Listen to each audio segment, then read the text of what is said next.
Super ফোরে পাকিস্তানের বিরুদ্ধে ভারতের 6 উইকেটে দুর্দান্ত জয় হয়েছে। এই ম্যাচটা গ্রুপ পর্বের মতো একপেশে ম্যাচ ছিল না।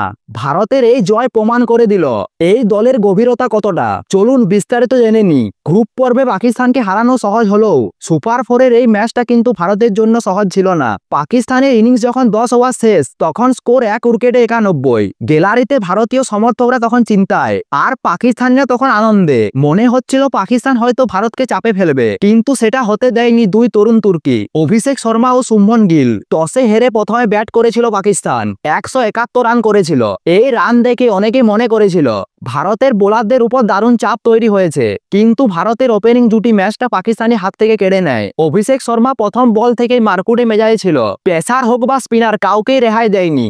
অন্যদিকে 3 ম্যাচে 35 রান করা শুভমন গিল ম্যাচে ফিরেছেন। তিনি আকাশে শট না খেলে মাটিতে শট খেলার দিকে বেশি নজর দিয়েছেন, যা তার আত্মবিশ্বাস ফিরে এনেছে। পাকিস্তান এই ম্যাচে তাদের ব্যাটিং অর্ডারে বেশ কিছু পরিবর্তন এনেছিল। 3 ম্যাচে ব্যর্থ হওয়ায় সাইম আবুসকে 3 নম্বরে নামিয়ে ওপেন করতে পাঠানো হলো ফকর জামানকে। এই সিদ্ধান্ত কাজে লেগেছে। ফকর আগ্রাসী শুরু করে ভারতের বোলারদের চাপে ফেলে দিয়েছিল। সাইমও এশিয়া কাপে প্রথমবার খাতা খুলতে পেরেছিল। তবে ভারতের এই জয়ের মধ্যেও কিছু চিন্তার কারণ আছে। দিলীপ ভারতের ফিল্ডিং কোচ কিছুদিন আগেই বলেছিলেন দুবাইয়ের গরমের কথা মাথায় রেখে তারা বিশেষ অনুশীলনী করছে, কিন্তু মাঠে তার প্রতিফলন দেখা যায়নি। অভিষেক শর্মা 2টি সহজ ক্যাচ ফেলেছেন, শুভমন গিলের মতো ফিল্ডাররাও ক্যাচ ফেলেছেন। এই ভুলগুলোর জন্য কিন্তু টিম ম্যানেজমেন্টের বড় মাথা ব্যথার কারণ। এখনো পর্যন্ত এশিয়া কাপের চলতি টুর্নামেন্টে ভারত 4টি ম্যাচে অপরাজিত।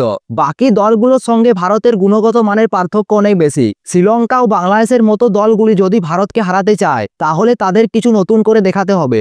আগামী রবিবার ট্রফি যদি সূর্যকুমার যাদবের হাতে না ওঠে তবে সেটাই হবে অবাক করার মতো ঘটনা। এই ম্যাচটা প্রমাণ করে দিল এই ভারতীয় দলকে আটকানো প্রায় অসম্ভব।